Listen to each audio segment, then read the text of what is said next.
तर मंदारकडनं ताजी स्थिती जाणून घेऊच, पण सध्या खासदार सुप्रिया सुळे आपल्यासोबत आहेत दूरध्वनीवरून. सुप्रियाताई, आपल्यापर्यंत देखील हा सगळा प्रकार पोहोचलेला असेल. जवळपास 3.5 तासापेक्षा जास्त कालावधी उलटून गेलेला आहे. तिकडे आंदोलन सुरू आहे. घडलेला प्रकार अत्यंत घृणास्पद आहे. आरोपीला शिक्षा झालीच पाहिजे, याबद्दल कोणाचंही दुमत नाहीये. मात्र आता जो प्रकार घडला आणि एकूण आताची घटना, यावर आपलं मत, आपली प्रतिक्रिया. सुप्रियाताई,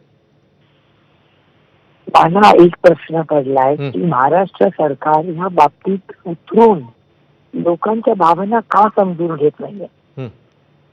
जर काही अडचण आली असेल तर तातडीने महाराष्ट्र सरकारने उतरून ग्रामस्थ ही एक तर जी घटना घडली ही माणुसकीला काळीमा फासणारी आहे आणि त्या पद्धतीने महाराष्ट्र सरकारने उतरून जे संबंधित लोक आहेत त्यांच्याशी चर्चा केली पाहिजे, त्यांना आधार दिला पाहिजे. आणि आज जी बंद हाक जी दिलेली आहे त्याला प्रचंड त्यांचे लोकांची साथ आहे, कारण का सगळे माणुसकीच्या नात्याने त्या कुटुंबाबरोबर उभे आहेत.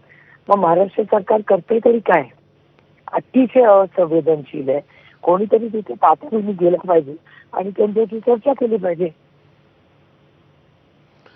सुप्रियाताई, आपलं या कुटुंबियांशी त्यांच्यापैकी कोणाशी काही बोलणं झालं या संदर्भात? त्यांना काही आपण गोष्टी सांगितल्यात, काही समजवण्याचा प्रयत्न केला? आपलं कधी बोलणं झालंय आता गेल्या काही वेळात?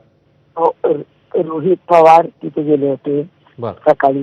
त्यानंतर दुपारून मी स्वतः तिथे नसरापूरला होते. सगळ्या ग्रामस्थ कुटुंबाची, त्यांच्या नातेवाईकांची चर्चा केली आणि मी एक गोष्ट प्रांजळपणे कबूल करते की जे पोलीस ऑफिसर आहेत त्या पोलीसवाल्यांनी अतिशय चांगलं काम केलेलं आहे.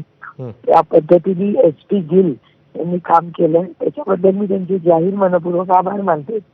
पण भावना आणि ज्या पद्धतीने आता जे रस्ता रोको झाले त्याबद्दल महाराष्ट्र सरकारने असंवेदनशीलता दाखवलेली आहे आणि त्यांनी थोडस संवेदनशीलपणा दाखवून त्यांची समजूत काढून तातडीने त्या नराधमाला फास्ट ट्रॅक कोर्टमध्ये ही केस घेऊन तातडीने फाशीची शिक्षा देणं ही आमची सगळ्यांची मागणी आहे.